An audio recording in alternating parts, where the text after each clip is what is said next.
کم بنده ته وکتو چې ویې خندل هغه بنده ته چې هغه د شپې راپاڅېدلی دی او په تهجدو ولاړ دی وی الله وایي چې د زما دپاره خوب پرېښودو پسته طلایي پرېښوده او په دې تورو تیرو کې او په داسې حالاتو کې ما ته ولاړ دی چې ټول خلک اوده پراته دي ټول خلک بېغمه دي او دی ولاړ دی ما ته د دې د لاسه د تهجدو د لاسه الله په ژوند کې ډېر برکت اچوي او چې کله الله یو سړي ته وګوري او وخاندي ستاسو څه خیال دی چې د دې خندا نه بعد به د الله عذاب راځي نه د دې خندا نه بعد به خوشحالیانې راځي چې الله ورته وخاندي که نه نو بیا پرې خوشحالیانې راځي کوشش کوئ د تهجدو تهجد نماز به ځان لازم کوي نفلي روجې نیسئ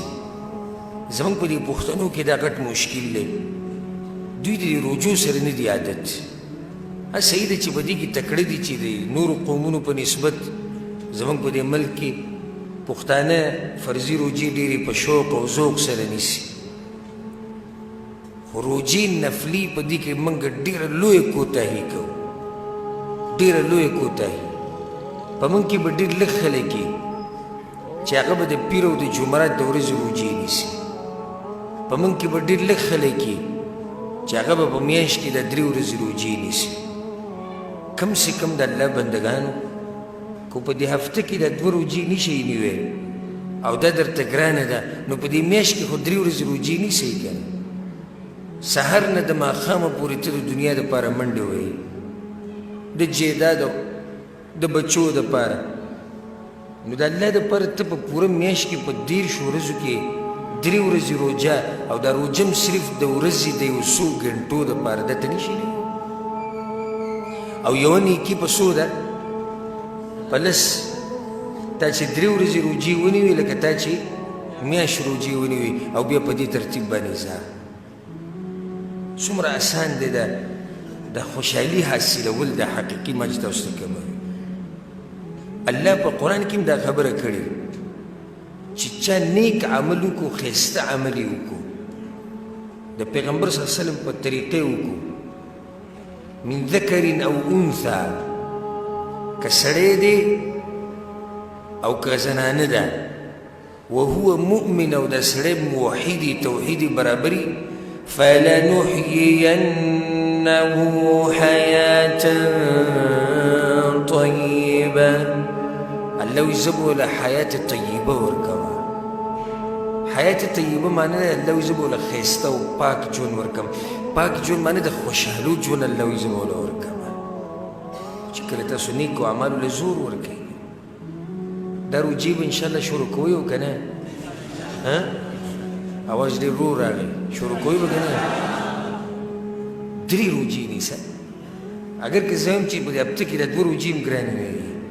خو زه خیر دی که ته ما ته دا وایې چې زه مزدوري کومه کارونه مې ډېر دي مصروفیات مې ډېر دي یا بیمار یم یا ستړی یم 3 ورځې روجې نیسه غوره دا دی چې ته دا 3 ورځې روجې داسې ونیسې چې 14مه 14مه 15مه ایام البید ورته وایي پیغمبر صلی الله علیه وسلم په صحیح حدیث کې ثابت دي چې غوره دا دی چې دا 3 ورځې روجې پرله پسې په دې تاریخونو ونیوی شي دا ډېره غوره ده او جایز دي چې انسان د میاشت په هره ورځ ونیسي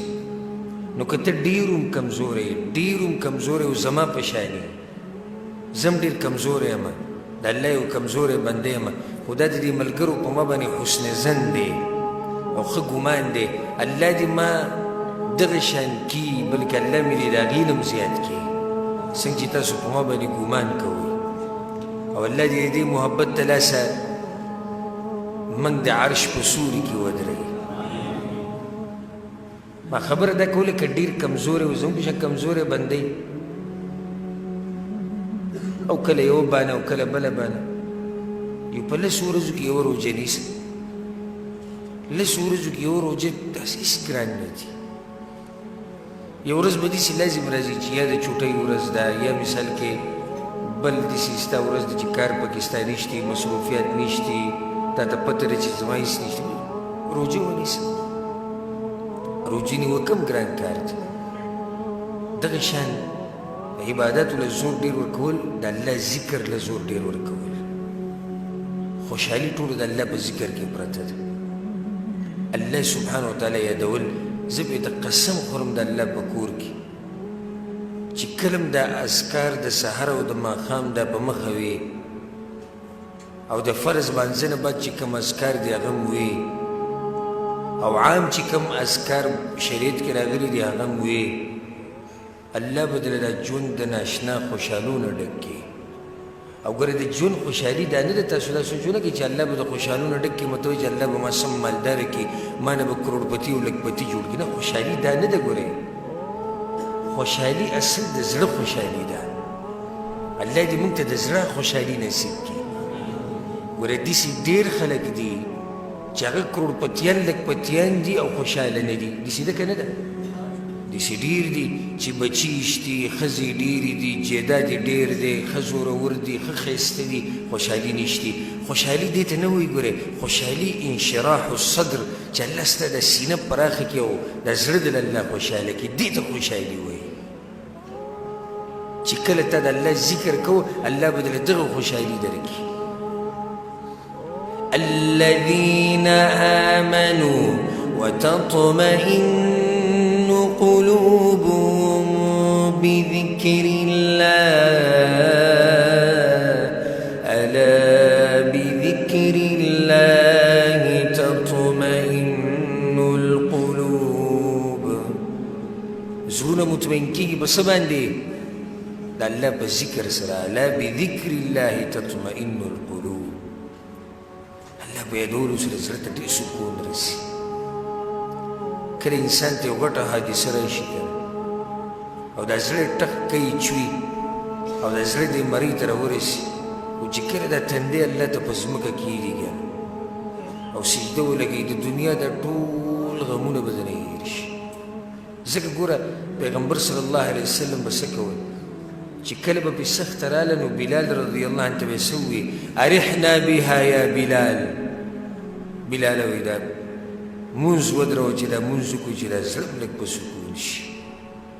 چې لږ خوشحاله شو لږ په دې ژوند کې م سکون راشي دغه مونځ مطلب څه د الله یادول که نه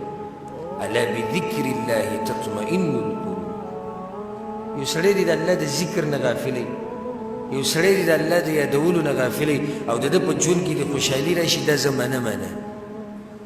نه منم دا خبره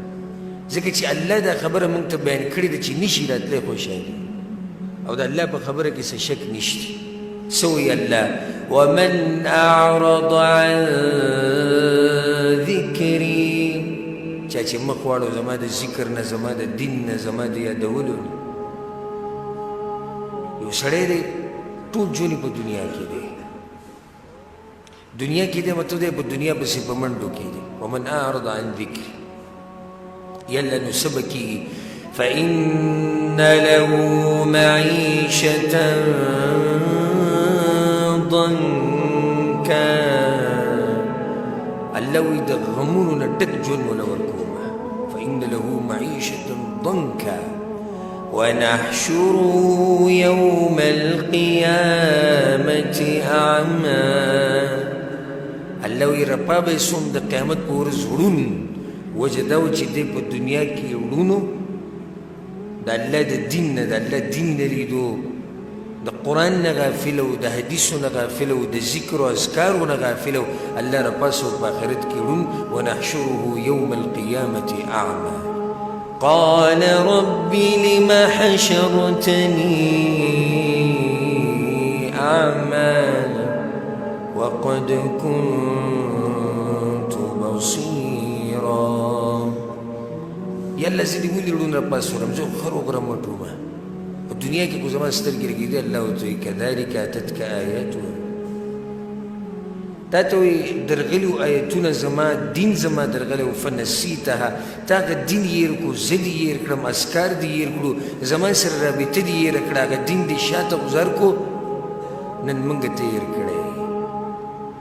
او چې الله دې هېر کړي او بیا دې د قیامت په ورځ هېر کړي